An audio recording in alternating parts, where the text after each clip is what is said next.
How to fix Instagram Reels not working on iPhone. Hey everyone, welcome back to the channel. In this video I will guide you on how you can fix Instagram Reels not working on iPhone, so make sure to watch the video till the end. In order to fix Instagram Reels not working on your iPhone, all you have to do is, let's just say that you're trying to open the Instagram application here, and then whenever you come to the Reels tab, the Reels are not working or it's not showing. What do? For that, first of all, open up settings and then just go to general.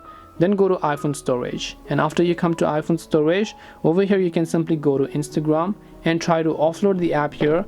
Once you tap on the offload option, what you want to do is tap on reinstall, and then just make sure to reinstall the app to see if that helps you solve the problem. Also, just make sure that your Wi-Fi is properly connected. If this solution doesn't work, try to restart your device, head over to your app store and then simply search for Instagram. Check if the Instagram app has an update, and if it does, make sure to update it to the latest version. Hopefully one of these may have helped to solve the problem. If it did help you, then make sure to leave a like and subscribe to our channel. If you have got any more questions, then feel free to leave them down. Thank you for watching and see you in the next video.